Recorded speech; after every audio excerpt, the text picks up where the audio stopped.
Aleluia, graças a Deus, muito bom estar aqui, privilégio. E vamos ler o texto aqui em Isaías 64. Eu queria ler todo o capítulo, a gente vai focar num ponto aqui, né? A proposta temática era: nossa justiça se tornou como trapo de imundície, né? O que está acontecendo quando se esperava uma coisa e veio outra coisa? O que está acontecendo? O que acontece, né? E não é só o que está acontecendo, o que acontece, às vezes historicamente, e quantas vezes mais a gente vai ser obrigado a repetir a história no seu pior. Será que a gente não pode aprender com a nossa própria história, de modo que a gente não tenha que se repetir no nosso pior? Amém, amados? Porque a gente olha para alguns exemplos clássicos da história da igreja e a gente vai vendo, por exemplo, que em alguns aspectos a gente vai se repetindo. Isso fala da nossa imaturidade. Quando a gente começa a repetir coisas do nosso próprio passado, da nossa própria história, isso mostra a nossa falta de atenção. É um descuido. Nós já não podemos mais alegar ignorância. A gente tem que alegar o quê? Descuido, imprudência, imaturidade. Então, o processo histórico não vai fazer com que a gente evite os erros próprios, às vezes consequência do processo, mas nós não temos que repeti-los historicamente. Nós podíamos estar vivendo outra problemática. Amém? A igreja brasileira podia estar envolvida com outra problemática, e não com algumas problemáticas que são históricas. Isso mostra nossa falta de maturidade, falta de atenção. E o texto vai mostrando para isso. Eu acho que é o que Deus quer da gente. Ele quer que a gente cresça. Já que é caminho, a vida cristã, o evangelho, é um balizamento de caminho, nós precisamos entender que o que Deus quer salvar é a nossa alma. Deus está trabalhando na salvação da alma. A salvação da alma é a salvação da consciência. Então, nós não temos que salvar a ambiência, nós temos que salvar a consciência. Então, tudo que a gente vive como igreja é no sentido de que a nossa consciência seja transformada, que no fim a igreja se apresente efetivamente como alguém de estatura perfeita, de consciência plena. Então, o texto aqui, né, de Isaías 64, diz assim: se fendesses os céus e descesses, se os montes tremessem na tua presença, como quando o fogo inflama os gravetos, como quando faz ferver as águas, para fazeres notório o teu nome aos teus adversários, de sorte que as nações tremessem da tua presença. Quando fizestes coisas terríveis que não esperávamos, descestes, e os montes tremeram à tua presença. Porque desde a antiguidade não se ouviu, nem com o ouvido se percebeu, nem com os olhos se viu, Deus além de ti, que trabalha para aquele que nele espera. Sais ao encontro daquele que com alegria pratica justiça, daqueles que se lembram de ti nos teus caminhos. Eis que tiraste, porque pecamos. Por muito tempo temos pecado, e havemos de ser salvos. Mas todos nós somos como o imundo, e todas as nossas justiças como trapo de imundície. Todos nós murchamos como a folha, e as nossas iniquidades como um vento nos arrebatam. Já ninguém há que invoque o teu nome, que se desperte e que te detenha. Porque escondes de nós o rosto e nos consomes por causa das nossas iniquidades. Mas agora, ó Senhor, tu és nosso Pai. Nós somos o barro e tu o nosso oleiro, e todos nós obra das tuas mãos. Não te enfureças tanto, ó Senhor, nem perpetuamente te lembres da nossa iniquidade. Olha, pois, nós te pedimos, todos nós somos o teu povo. As tuas santas cidades tornaram-se um deserto, Sião em ermo, Jerusalém está assolada, o nosso templo santo é glorioso, em que nossos pais te louvavam, foi queimado.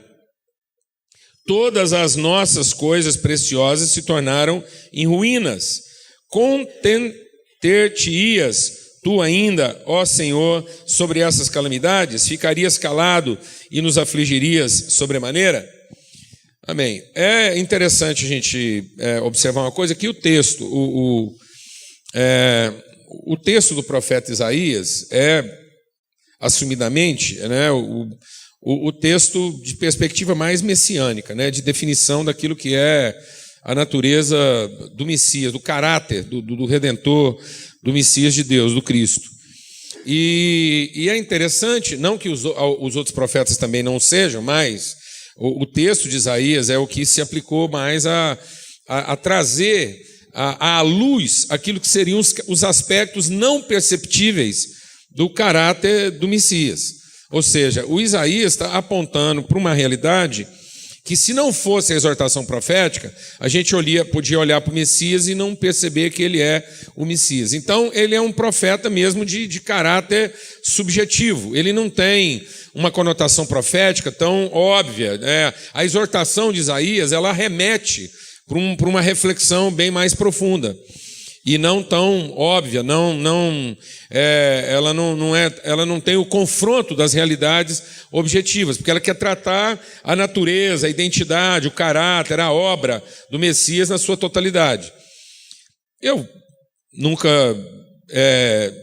não sei, eu vou falar da minha sensibilidade.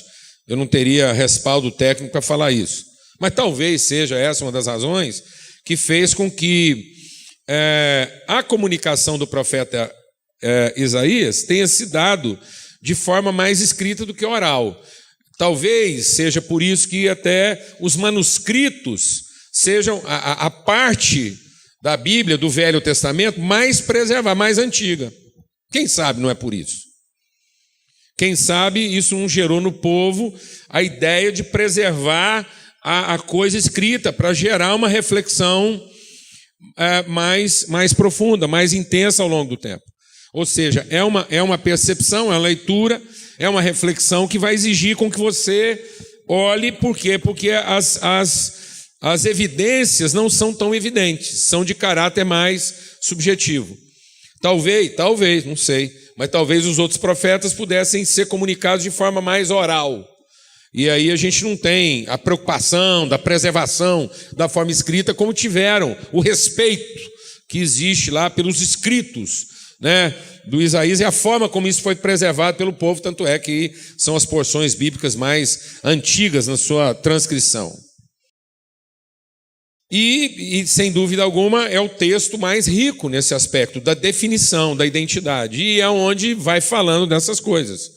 Né, do que está lá na intimidade, do coração de Deus, quem irá, um filho nos nasceu, né, se nos deu, então ele é o governo está sobre os seus ombros, ou seja, a perspectiva de um Messias que vem numa figura frágil.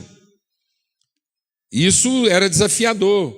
Eu estou pensando num redentor, num cara que vai governar, mas ao mesmo tempo ele é apresentado como uma criança. Ele o Isaías que vai falar daquele broto, daquele rebento que nasce lá da raiz cortada de Jessé, ou seja, quando todo mundo está achando que alguma coisa é de uma determinada forma, ela mostra toda a sua força e ela se revela de uma maneira surpreendente. Então é uma revelação surpreendente. E é onde Deus também está sempre exortando o povo a respeito dessa questão da religiosidade. Deus está lá, o texto é rico em dizer, olha, vocês amam, vocês gostam, vocês têm prazer, então vocês estão afeitos ao extraordinário de Deus. Então Isaías está sempre exortando o povo, dizendo, olha, vocês estão acostumados a experimentar o extraordinário de Deus, mas não entenderam ainda o recado. Então, o texto de Isaías vai mostrando que o Messias, ele não vem para salvar nossa contingência. Cristo não é... Eu acho que a gente está errando a mão na questão do conceito de salvação. Porque a gente vai ficando com a ideia de que ele é o salvador de mim. Nós temos uma ideia de que Jesus veio me salvar. E Jesus não veio me salvar. Jesus não fez nada por mim. Ele não é meu salvador. Ele é salvador de nós. Ele é salvador de uma consciência, do entendimento, de uma percepção, e não da minha individualidade. Não há salvação para a minha individualidade. Há salvação para a alma, na perspectiva em que a alma ganha consciência do seu propósito no todo. Mas não há perspectiva de salvação para o indivíduo. Não há como ser salvo individualmente. E às vezes a gente ainda está entendendo esse Salvador como alguém que vem e resolve eu. Então Jesus não é salvador de eu. Jesus é matador de eu. Porque essa é a perdição da alma. Então, ele tá sempre produzindo essa reflexão, porque nós estamos acostumados a pensar que o Deus é o salvador das individualidades. E Deus não é salvador das individualidades. A igreja está se tornando, de alguma forma, uma rave evangélica. O culto hoje é uma rave evangélica. Você sabe o que é rave? É aquele ajuntamento paranoico de gente lá que vai numa balada, uma balada doida, alucinante, que se reúne num lugar para ficar lá assim, enebriado, extasiado de extraordinariedade. Você entra num ambiente onde tudo é extraordinário e você entra num cataclismo, assim, num movimento arrebatador dos sentidos. Por que a igreja evangélica está se tornando uma coisa parecida com uma rave? Por quê? Porque nós somos seres relacionais. O homem, ele é de natureza relacional, ele foi criado por um Deus relacional. Se nós somos uma imagem de uma semelhança, então é intrínseco da nossa natureza a relação. Quem nos criou não foi o Deus indivíduo, foi o Deus relação. Nós somos criados por um nós. Então, a nossa natureza só será redimida numa relação. Então, o ser humano ele nunca vai dar conta de ser pleno na individualidade. No entanto, na medida em que ele perdeu essa conexão com o propósito eterno de Deus, ele se tornou cada dia mais egoísta. Então, como é que eu vou resolver o problema de um homem que se torna cada dia mais amante de si mesmo, em que cada dia ele reconhece menos o próximo, mas cada vez mais precisa do próximo para ser feliz? Porque não tem jeito de ser feliz sozinho. É numa rave. Porque a rave é uma balada em que os indivíduos celebram a individualidade em conjunto. Que é o culto. O culto é a oportunidade de celebrar religiosamente a individualidade em comunidade. Alguém está entendendo o que eu estou falando ou não, mano?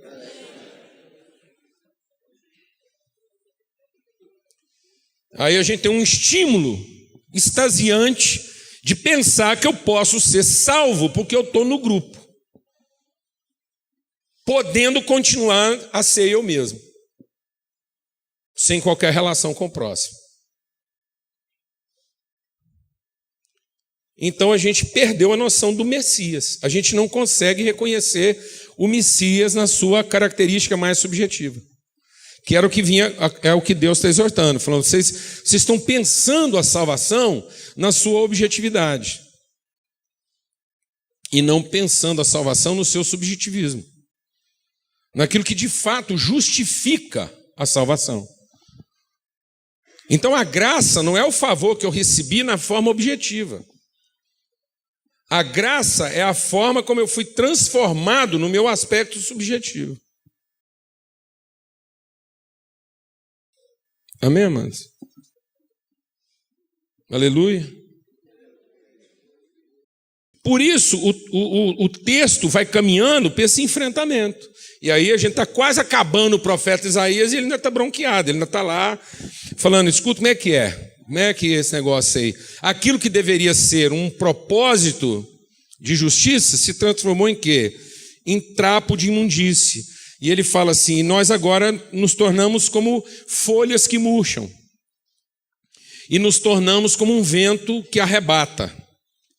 É interessante porque ele vai citar coisas aqui, ele vai falar de trapos que agora são caracterizados pela sua sujeira, e sendo que a promessa de Deus é que nós deveríamos pensar no pano, no tecido, como uma veste que traduzisse nossa pureza, e não que carregasse a nossa sujeira.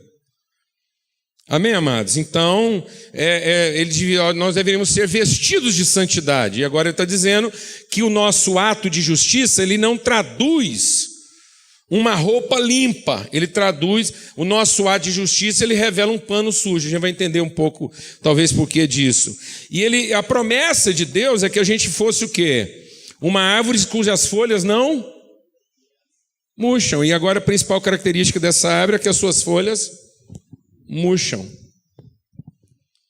E aí ele está dizendo que aquilo que deveria caracterizar a nossa espiritualidade, que é o vento, o pneuma, o sopro, o movimento de Deus, que deveria produzir orientação, o vento sopra onde quer, você não sabe nem de onde vem, nem para onde ele vai, mas ouve a sua voz. Então esse vento deveria produzir o quê? Um movimento orientado. No entanto, ele está dizendo que esse vento está produzindo o quê? Um arrebatamento, um transtorno. Então o vento que sopra hoje, em vez de orientar, transtorna, arrebata, tira os sentidos. Arrebatamento é a ausência de sentido, sendo que o vento era para dar o sentido. Então o vento sopraria para trazer o sentido. Agora não, o vento tira o sentido. A gente fica arrebatado, fora de si. Então o vento era para trazer o si de volta ao si, é para trazer uma harmonia. O vento era para que eu me harmonizasse entre aquilo que eu sou e aquilo que eu fui feito para ser. Então o vento seria a forma de eu ser harmonizado com o propósito eterno de Deus. Mas agora não, ele me distrai, ele me diverte. Então hoje a espiritualidade, o vento do Espírito é para produzir diversão evangélica. Sim ou não? Mas eu estou exagerando? Não. Então, na medida em que o Espírito Santo vem para produzir diversão evangélica, divertido é a mesma coisa de desviado.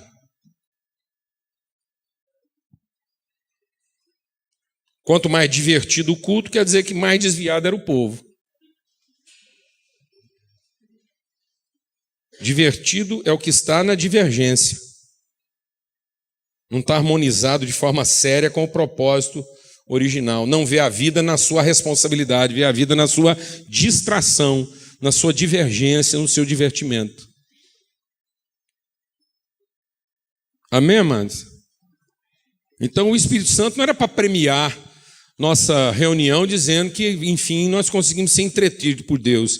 Então ele está dizendo então que o vento agora arrebata, a folha murcha e o pano fica sujo. O que aconteceu? Ele está apontando para um fato que é uma frustração. Algumas coisas que são promessas de Deus e que se daria no campo subjetivo, que só Deus poderia fazer isso, só Deus poderia colocar no mundo uma árvore cujas folhas não murcham. Que o vento, em vez de dispersar, orientaria. E o pano, em vez de traduzir a sujeira, traduziria a pureza. O que aconteceu? Quando ele fala de frustração, quando ele fala de uma coisa que podia ser de um jeito e está sendo de outro, ele está mencionando expectativa. Se há uma frustração é porque há uma expectativa. E a expectativa de quem? O que está sendo frustrado? É a expectativa de Deus? Não, Deus não está sendo frustrado nisso. Deus ainda é o Deus da árvore que não murcha. Deus ainda é o Deus do vento que orienta. Deus ainda é o Deus do pano que traduz pureza e santidade. Deus continua sendo o Deus das vestes gloriosas, das folhas sempre verdes e de um vento que leva a uma direção. Essa frustração, confessadamente, é nossa. Ora, se há uma frustração, é porque nós erramos na expectativa. Se a igreja hoje, ela se frustra, é porque ela passou a viver de expectativa. E talvez aqui valeria a pena a gente trabalhar um primeiro conceito subjetivo de entender por que aquilo que deveria traduzir justiça está se tornando trapo de imundícia. Por que uma folha que podia estar sempre verde está murchando? Por que os processos da igreja não são sustentáveis? Por que volta e meia a gente tem que lidar com essa sensação de falência? Por que a gente tem que trabalhar a viabilidade da igreja? Se é que a igreja tinha que ser trabalhada na sua viabilidade. Se tem uma coisa que já nasceu viável, é a igreja. Se tinha uma coisa que ninguém precisava estar trabalhando aqui, ninguém tinha que estar aqui lutando pela igreja. Ué, que negócio é esse? Qual o esforço que tem que ser empreendido em favor da igreja? Nenhum. A igreja é o corpo de Cristo, nós estamos fazendo o que para salvar Jesus? A igreja é o corpo de Cristo? Não é. Então, o que nós temos que fazer para salvar Cristo? Então tem alguma coisa atrapalhada com a gente. E por que está atrapalhado? Porque a gente começou a trabalhar em cima de expectativa e não de revelação. Por isso que Paulo, ao orar pela igreja em Éfeso, ele diz: eu oro para que sejam iluminados os olhos do vosso entendimento, para que vocês possam ser cheios de todo o espírito de sabedoria e de revelação, a fim de que vocês possam compreender, sendo iluminados no entendimento, ou seja, uma transformação de consciência, uma salvação da alma, de modo que meus olhos se abrem para aquilo que não é o aparente. Eu finalmente vejo a vida não por aquilo que é aparente. Eu tenho agora o entendimento, a clareza das coisas, e essa clareza me leva a entender quais são as riquezas da nossa vocação em Cristo. Eu passo a entender a vida pelo chamamento, pelo nome, pela identidade, e não pela expectativa que eu gero em relação a Deus. O nosso problema é que, como igreja, a gente deixou de atuar como expressão da nossa convicção e passamos a atuar como tradução da nossa expectativa em Deus. Há uma expectativa do que Deus fará. Sendo que toda expectativa não tinha que estar projetada para Deus, toda expectativa está em torno da igreja. A palavra de Deus diz que o mundo está sofrendo porque a grande frustração não deveria ser da igreja. Porque, no fundo, a maior frustração não é da igreja, a maior frustração é da sociedade que tem uma igreja ruim. Nós não tínhamos que estar aqui chorando pela igreja, a gente tem aqui chorando pela cidade. Que ainda tem que conviver com a igreja ruim. Quem está entendendo o que eu estou falando aqui, mano? Porque a palavra de Deus diz que o mundo está gemendo e sofrendo na expectativa de que os filhos de Deus se revelem. Então, da onde vem essa frustração? Essa frustração vem da nossa iniquidade. E a iniquidade, nós precisamos meditar sobre a iniquidade, porque entender o pecado na sua natureza. Entender o pecado no seu aspecto subjetivo e não no seu aspecto objetivo. Porque se a gente não está entendendo a questão messiânica no seu subjetivismo, é porque também nós não estamos entendendo a vida cristã no seu subjetivismo, na transformação da consciência. Paulo diz: ninguém vai experimentar a vontade de Deus a não ser que seja transformado na sua consciência, no seu entendimento. Então nós incorporamos a ideia de que o pecado é o erro. A nossa frustração já começa daí, porque nós começamos a tratar o erro e não a tratar o entendimento. O pecado, amados, deixa Deus ministrar o seu coração. Vou falar devagar. O pecado não é a prática do erro. O pecado é a presunção do acerto.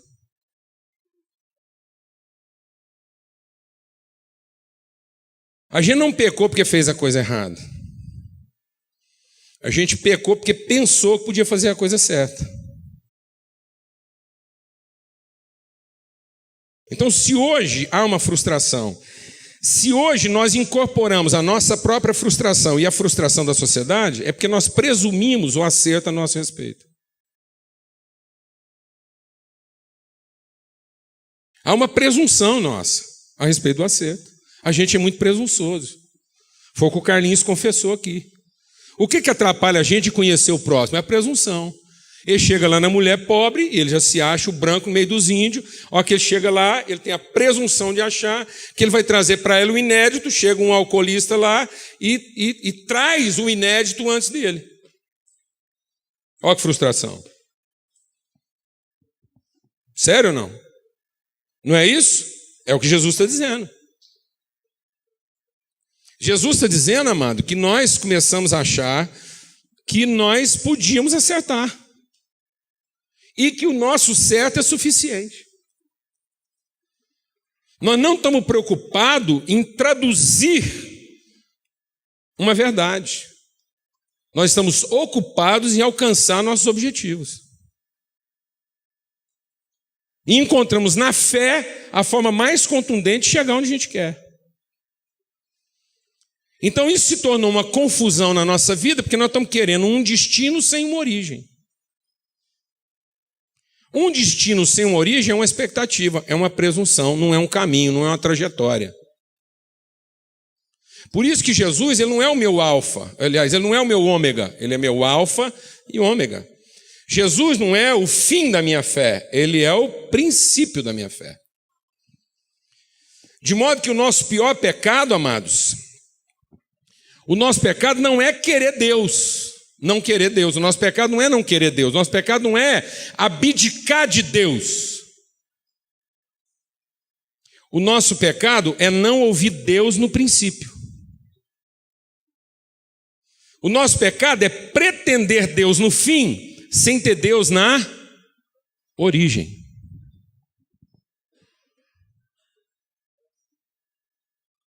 Deus se tornou a pior presunção evangélica.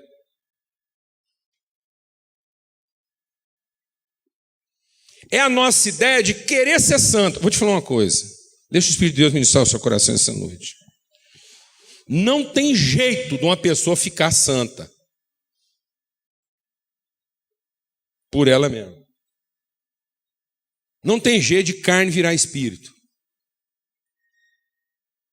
Você entendeu isso? Ninguém aqui, por melhor que você faça, você vai virar santo. A gente é santo por uma ação divina. A ação de Deus nos santifica. E porque Deus me santificou numa ação, eu posso ter um testemunho santo. Então eu não faço uma coisa para ser santo, não tem jeito. Não tem jeito de uma coisa que não presta, pensar uma coisa que presta. Você entendeu isso ou não? Não tem jeito de uma coisa ruim querer virar uma coisa boa. Você entendeu isso ou não? Quando uma coisa ruim está querendo virar uma coisa boa, ela está querendo virar uma coisa boa com a má intenção. Então ela está querendo ficar uma coisa pior ainda.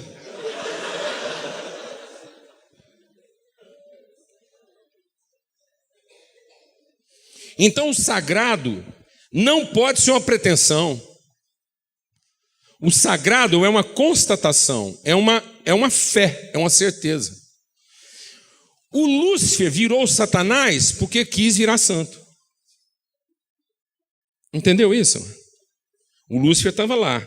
Aí ele olhou para Deus e falou assim: eu quero ser santo igual a Deus. Virou Satanás. Porque não tem jeito. Então a minha santidade não é para eu virar santo. A santidade é para que eu consiga santificar alguém. Assim como a santidade de Deus me santificou. Glória a Deus, amados. Então, na medida que eu tornei a minha santidade, tornei as coisas de Deus uma pretensão, isso sacramentou, isso tornou sagrado para mim a minha iniquidade. Então nós fizemos a nossa iniquidade o nosso sagrado. Nós nos tornamos presunçosos do bem. Nós temos a presunção de que vamos fazer a coisa certa. Isso está nos tornando pior do que um pecador básico. Jesus alertou para esse estado. Ele disse assim: vocês vão começar a fazer missões, vocês vão sair do país que vocês moram e vão atravessar o oceano para fazer missões, para formar um prosélito. Ensinar para o cara que se ele fizer a coisa certa, ele vai ser aceito. Vocês estão fazendo missões para mudar o povo de religião. E o tipo de gente que vocês estão formando é pior de ser evangelizado. É difícil evangelizar esse povo depois. Porque o estado que vocês deixam ele é pior do que o estado original. Porque antes ele era um praticante do erro. Ele era um ignorante. Agora ele é um presunçoso. Estão me entendendo isso aqui ou não, mano? Porque a gente foi lá e cooptou um adepto das nossas práticas, achando que isso salvaria a gente, porque a gente estaria fazendo a coisa boa para o outro. Isso faria de mim alguém santo. Não, amados. Eu não tenho que atravessar o mar para eu ficar mais santo. Eu atravesso o mar porque é isso que um santo faz para ir lá santificar o outro. Glória a Deus, irmão. Aleluia, irmão. Então, nós estamos vivendo essa frustração. Se aquilo que nós... Alguém perguntou alguma coisa? Se aquilo que nós fazemos não tem uma origem santa, isso nunca será santo. Só é santo aquilo que tem origem santa. Paulo falou isso aos Romanos. Ele diz o quê? Se as raízes é santa, os ramos o são. Se as primícias são santas, toda a massa o é. Então não tem como uma coisa ficar santa a partir de algo indigno. Essa ideia de subir é a nossa pior presunção de acerto. Nós temos a espiritualidade hoje de quem quer subir. Estão me entendendo isso ou não? Essa ideia de que o meu espírito será arrebatado para coisas mais elevadas.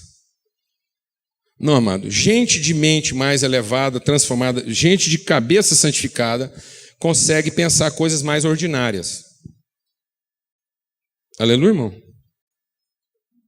Glória a Deus. Amém?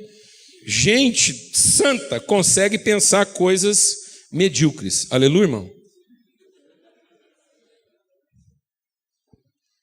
Gente que fica procurando assim arrebatamento é gente carnal, que quer ser elevado.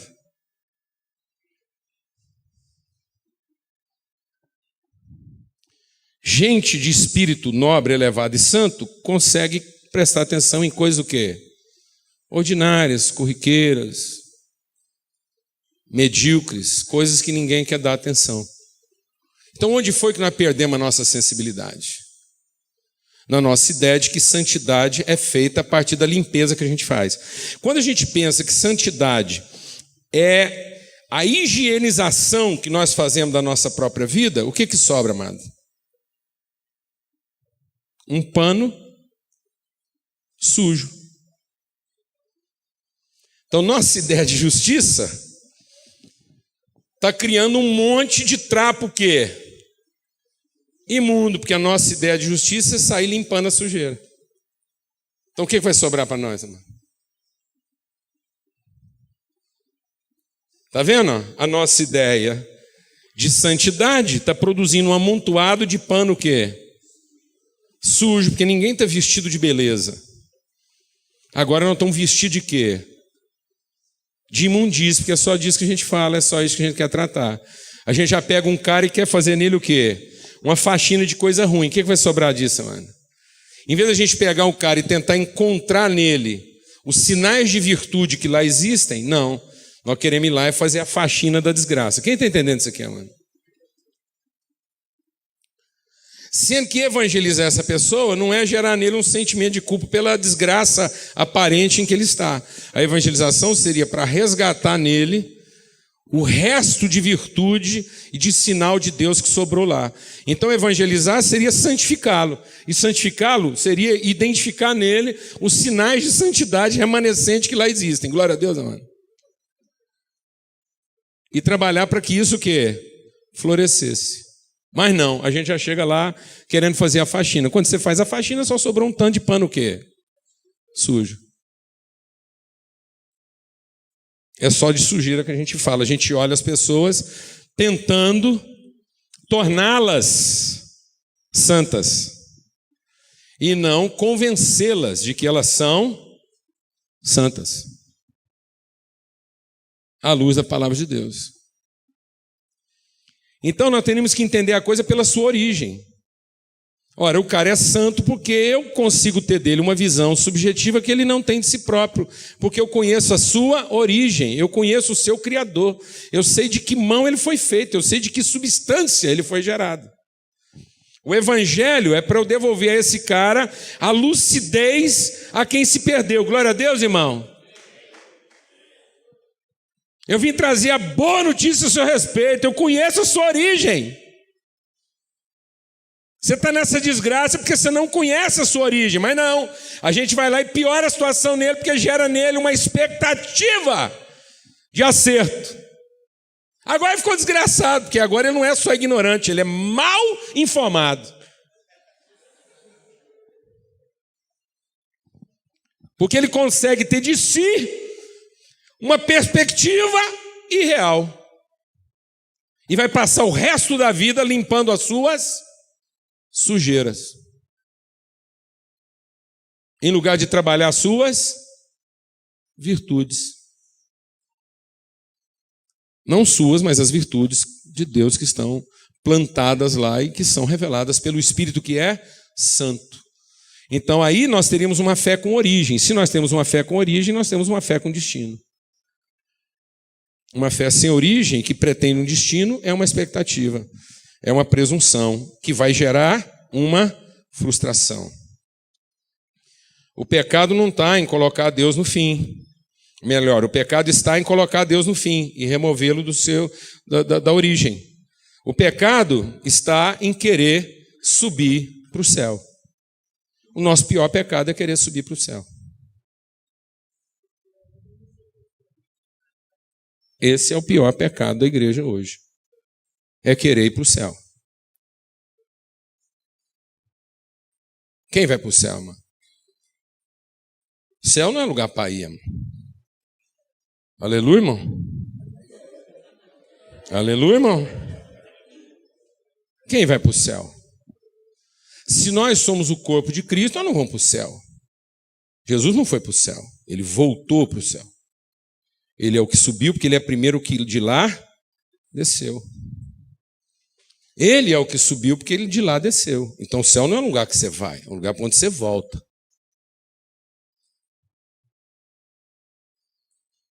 Assim como ninguém vai para o inferno. Quem vai para o inferno? Quem vai para o inferno? Onde a gente inventou uma terceira via. A gente inventou uma terceira via, que é o seguinte: você prega para o cara para ele resolver, você vai para o céu ou você vai para o inferno. Então me fala, onde ele está agora, que ele não... que não é nenhuma coisa nenhuma. Onde esse cara está agora? Assim, você fala para ele, ó, você tem que aceitar Jesus, se aceitar você vai para o céu, se não aceitar você vai para o inferno. Então onde ele está agora? Ele está num lugar que, dependendo do que ele está vendo por ele, ele fala, não, eu não quero ir para lugar nenhum, não. Se Deus não se incomodar, se eu puder ficar aqui onde é que eu estou, vou incomodar ninguém. Não, amados. O inferno é onde tudo está por falta de revelação. O mundo jaz no maligno. Amém, amados?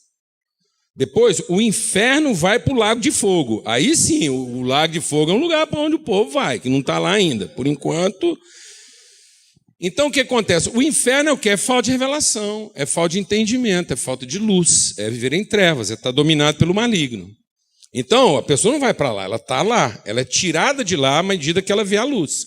Então, quando ela é alcançada pelo Evangelho, ela vê a luz, ela sai dessa realidade infernal. Ela sai do domínio da morte, ela sai da escravidão do pecado e da morte. Glória a Deus, amado, porque ela viu a luz. Aleluia!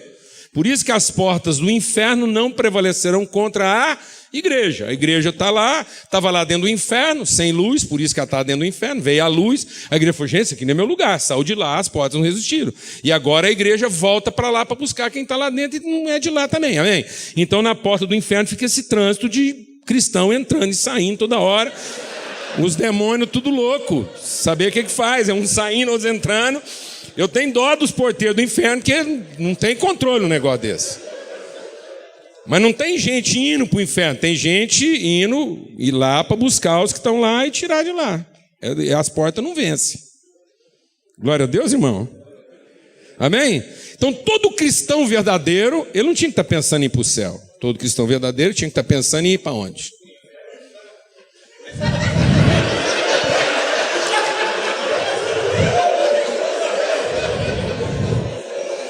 Então a missão de todo cristão era ir para onde? Para o inferno. descer nas partes mais baixas, iluminar os que estão lá no inferno e tirar de lá o máximo de gente possível antes que tudo isso seja lançado onde? No lago de fogo. Então, a missão do cristão não era ir para o céu. O cristão não tinha que estar preocupado em ir para o céu. O céu é o lugar para onde a gente volta quando termina o serviço. Glória a Deus, não. Terminou o serviço, a gente volta para lá. Amém? E fica essa baboseira, essa conversa fiada, porque, quero ir para o céu. Quer mesmo, irmão? Então tá bom, é só uma semana. Mas não, Deus é um pai que todo mundo ama, mas não quer encontrar.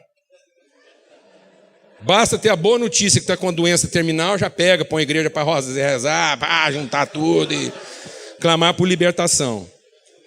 Está vendo? Então nós não estamos lidando com aquilo que é o aspecto subjetivo, a nossa consciência não está transformada. Nós estamos usando a fé para salvar quem, amados?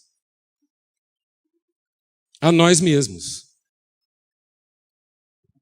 Sendo que a gente devia estar empenhado em ir aonde agora? Nesse momento, a gente ia sair daqui pensando em ir aonde, amados? No inferno. Para tirar de lá de dentro o maior de gente não possível, porque não são de lá. As portas do inferno não prevalecem. E quando a gente terminar esse serviço, volta todo mundo para casa. Glória a Deus. Agora, então aquilo que deveria ser um ato de justiça se tornou na nossa pior sujeira. Porque isso está revelando o quê? A nossa imundície, está gerando uma frustração. Porque nós não estamos tendo esse entendimento de natureza e propósito. E aí o texto vai falar do que é o verdadeiro arrependimento. O verdadeiro arrependimento é Deus é Pai. Então agora, beleza. Então isso é arrependimento. Deus é Pai. Ele é o oleiro. Isso quer dizer que Deus não é salvador do vaso. O texto está dizendo que a salvação está em reconhecer que nós somos barro e não vaso. Igreja é uma olaria. Não é assistência técnica de vaso.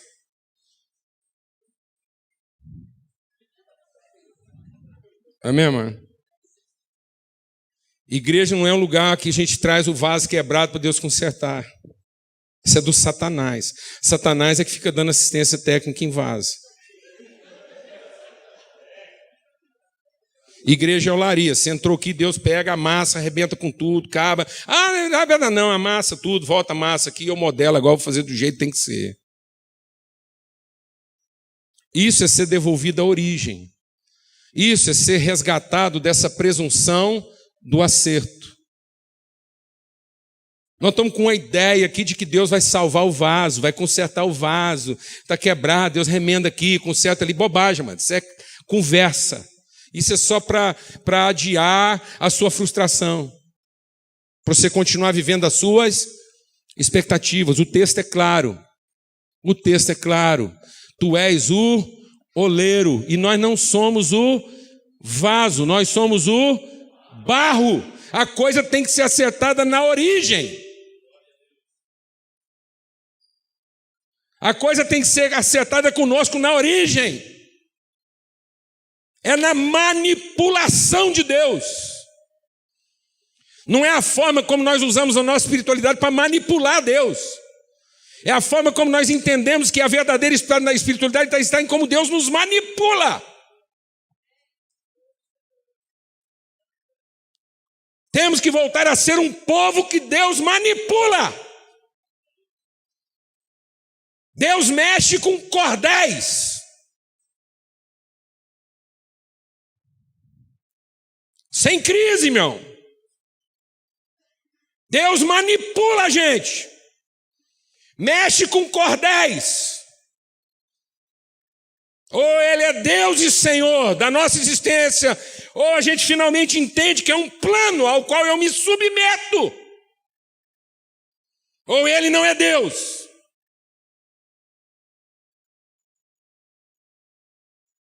Essa coisa de preservar nossa própria vontade está deixando todo mundo louco.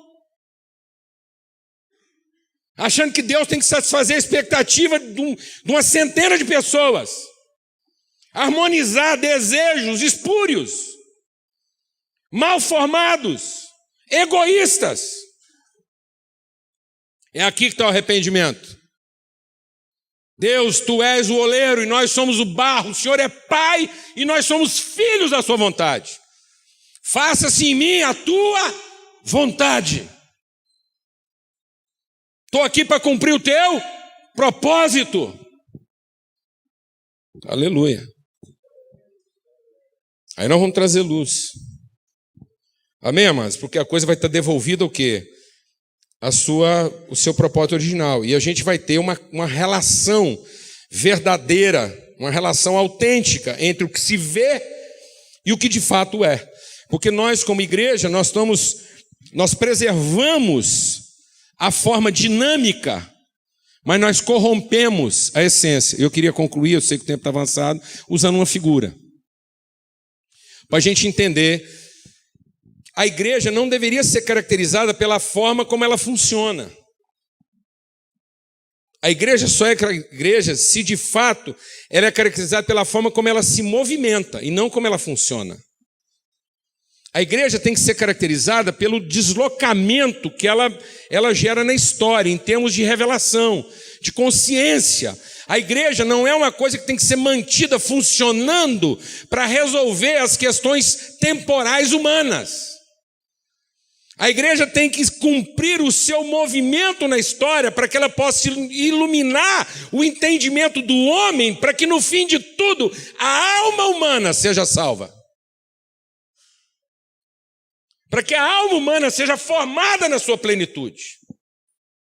Para que o conhecimento de Deus se revele ao homem. Então a igreja não era para produzir experiência. A igreja é para produzir vivência.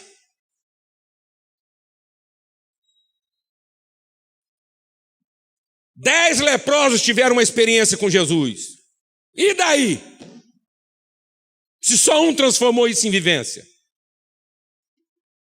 O que quer dizer que alguém teve uma experiência com Jesus? Satanás tem experiência com Deus todo dia e não converte. Se tem um cara que tem experiência com Deus o tempo todo, é o diabo. Vai falar de experiência com Deus, ele vai falar para você, eu tive uma experiência com Deus hoje, e daí? Sua consciência não é formada. Seu entendimento não é transformado. O ser não é construído. A igreja, amados, é para a edificação do homem, para a construção da pessoa, para a transformação da consciência, e não para a produção de experiências. Então a igreja não tem que se manter funcionando, a igreja tem que se manter movimentando. Ela tem que, ao fim da sua vida e da sua existência, cumprir uma trajetória. Por isso que Jesus fala, assim é todo aquele que é nascido do Espírito. O vento sopra onde quer. Você não sabe de onde ele vem, nem para onde ele vai. O segredo está em você ter a sensibilidade de ser guiado pelo Espírito a cada momento da sua história, da sua trajetória. Então eu queria usar o exemplo do ventilador e do moinho.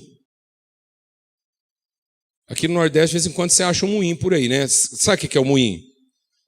Papa-vento, cata-vento. Aquela figura da criança lá do cata-vento, certo? Então eu tenho um cata-vento e um ventilador. Estruturalmente falando, objetivamente falando, parece o quê? Mesma coisa, você olha para um ventilador e você olha para um catavento, e quando eles estão funcionando, você fala a mesma coisa. Totalmente diferente. Eles são opostamente diferentes um do outro. No seu aspecto objetivo, eles são a mesma coisa. Então, você saber o que é igreja do que não é igreja, objetivamente, é muito difícil. Não dá para saber. Agora, qual é a diferença básica? O ventilador é uma estrutura mecânica que consome trabalho e energia e produz vento.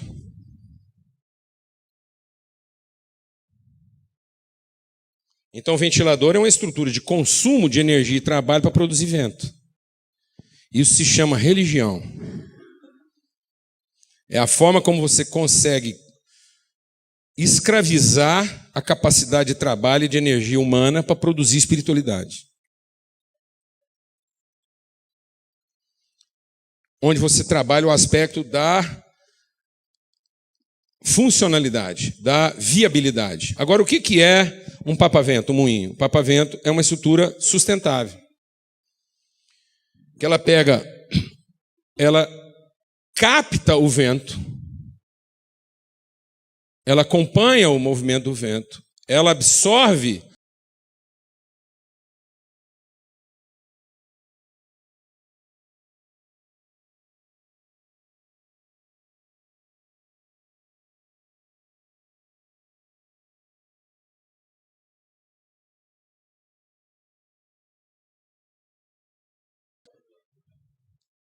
nós estamos ocupando a capacidade de trabalho e energia das pessoas. Nós estamos consumindo as pessoas na sua capacidade de energia e trabalho. Para produzir o quê, amado? Esse vento que nós estamos produzindo, que você sabe exatamente que hora que ele começa e para onde que ele aponta, isso é do Satanás, amados. Isso não é o movimento do Espírito Santo. Um vento que você sabe exatamente aonde ele começa e para onde ele tem que ir, para onde se aponta ele, isso é vento de ventilador, amados. Isso não é vento do Espírito. Você entendeu isso, irmão? Você entendeu a implicação espiritual disso? Se eu estou conseguindo montar uma reunião, se eu tenho uma estrutura religiosa que sabe determinar exatamente que hora que começa o movimento do Espírito e para onde que ele aponta, isso já há muito tempo deixou de ser igreja.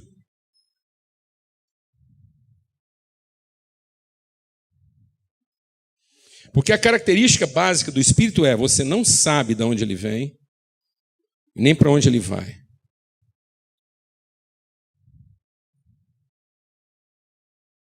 Reunião espiritual, mano, não é um povo falando tudo que quer, do jeito que quer, cantando o que quer, e que termina numa grande movimentação do Espírito Santo. Reunião de igreja não é uma coisa que nós montamos e que termina numa ventania. Reunião de igreja é um trem que começa numa ventania e termina com todos nós falando em várias línguas aquilo que Deus quer que a gente fala. Reunião de igreja não é para que Deus nos ouça e mova o Espírito. Reunião de igreja é para que o Espírito se mova, a gente ouça Deus e aí a gente vai trabalhar e gerar energia conforme a orientação do Espírito Santo. Estão me entendendo isso ou não, mano? Então tem alguma coisa invertida aí na vida da gente. Em algum lugar da nossa vida nós invertemos isso. Então aquilo que deveria ser testemunho de justiça está se tornando uma coisa o quê? Suja. Porque a ação está correta, mas o motivo é ruim. E Deus alertou isso lá em Isaías. Ele diz: vocês continuam com práticas elogiáveis, mas o problema é que tudo que vocês continuam fazendo, ler Bíblia, cantar, reunir, orar, fazer campanha de jejum, tudo que vocês continuam fazendo, cada vez mais vocês estão fazendo para ter poder uns sobre os outros. E fazem isso buscando o seu próprio interesse. Então, na sua funcionalidade, parece uma coisa, mas se tornou outra.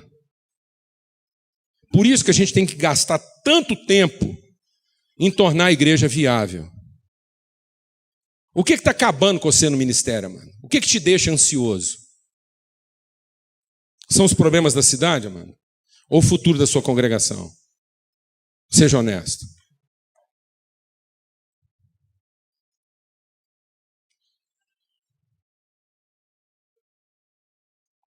Quem disse que eu tinha que preocupar com a viabilidade da igreja? Quem disse que eu tenho que continuar usando os outros, o dinheiro que eles têm, o recurso que eles têm, a capacidade que eles têm de trabalho para continuar mantendo o ventilador ligado? Para ter vento no final do culto? Por que nós não somos uma estrutura simples, tão suave, que é capaz de captar qualquer movimento do Espírito e transformar isso em trabalho e energia? Por que nós transformamos a igreja numa coisa motopropulsionada? Porque não ouvimos mais o Espírito. Como é que deveria começar uma reunião espiritual? Se a gente quer copiar o Pentecoste, uma reunião espiritual começaria com todo mundo sentado, calado, e ninguém falava nada até o vento soprar. Glória a Deus, irmão. Até que, de repente, do alto se ouvisse um som. E por que não é assim mais, amados? Por que nós não temos essa paciência? Por que nós queremos produzir o movimento do Espírito? Então não é Espírito, porque o Espírito sopra onde quer. Ninguém sabe de onde ele vem. E nem para onde ele vai. É isso que deveria estar orientando nossos ministérios. Vamos ter uma palavra de oração. Nós somos profundamente desafiados aqui essa noite. Porque, na verdade, uma das coisas que marcou muito a palavra do Carlinhos aqui foi que nós estamos perdendo a sensibilidade. A verdade é que a nossa presunção do acerto está fazendo a gente perder a sensibilidade.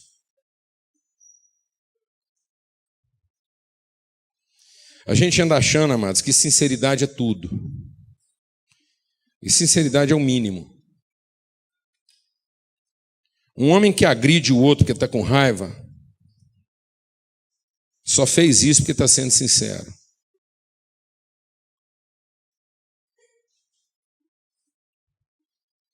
Não é sinceridade que caracteriza os movimentos do Espírito. Satanás está indo para o lago de fogo e enxofre, sinceramente irritado.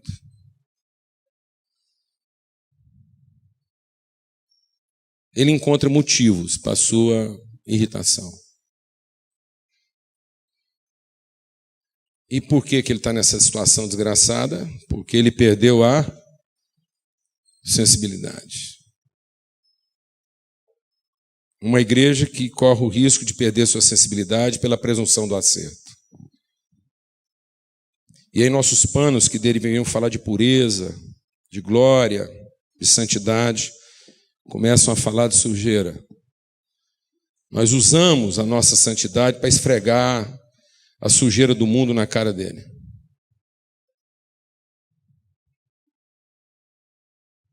Fazer faxina religiosa. Achando que isso nos tornará santos. O que é nascido da carne é carne. Há um texto lá em Isaías que diz assim: nós gememos, nosso ventre se dilatou, a gente sentiu cólica, contração, e quando a gente pensava que aquilo era uma gravidez e que a gente ia dar à luz, a gente deu foi um pum, foi um flato. Aquilo era uma indigestão, não era uma gravidez. Nós estamos sofrendo a indigestão dos nossos apetites, da nossa avidez, do nosso ensimesmamento. Nós estamos sofrendo as consequências de ter invertido o sentido das coisas. Deixar de ser esse moinho, catavento, para ser esse ventilador. A forma como nós escravizamos as pessoas nas suas capacidades, nas suas vocações, nas suas competências, consumimos a energia delas para produzir espiritualismo. Para produzir algo que nos divirta. Para produzir uma ventania no fim. Não, amados, o vento sopra, aonde quer. Está soprando. Quem vai ouvir a sua voz? Quem se levanta hoje para ouvir a voz do Espírito? Para ser sensível àquilo que Deus quer dizer às igrejas. Não é o que as igrejas querem dizer a Deus. Não é o que a sua igreja tem para dizer para Deus. Não é o que você gostaria que o seu ministério fosse. É o que Deus está querendo dizer a você e o que Ele quer dizer a você, o que Ele quer que você seja. Amém? Fala com Deus e agora. Vamos ter um tempo de oração. Aproveitar esse final de tempo aí, e orar e clamar mesmo. Suplicar por sensibilidade, por quebrantamento. O texto de hoje nos exorta a quebrantamento. Que você possa dizer para Deus e agora: Deus, eu quero ser barro na sua mão. Eu não quero trazer para o Senhor um vaso. Eu não quero pedir que o Senhor dê manutenção nas coisas que não estão funcionando na minha igreja. Eu não quero uma igreja que funcione. Eu quero uma igreja que se movimente. Eu não quero olhar para o meu ministério e me contentar com o fato de que está tudo funcionando. Eu quero saber se isso está caminhando dentro do seu propósito. Deus de misericórdia, Senhor da luz, o Senhor é o Pai das luzes. É do Senhor que vem revelação. Nós clamamos. Nós somos o barro, tu és o oleiro. O Senhor é o Pai. Nós nos arrependemos, Senhor, da nossa presunção de acerto. Nós estamos transformando uma coisa bonita numa coisa suja.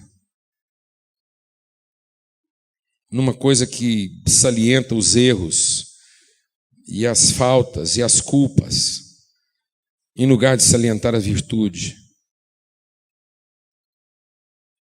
Senhor, nós estamos envelhecendo.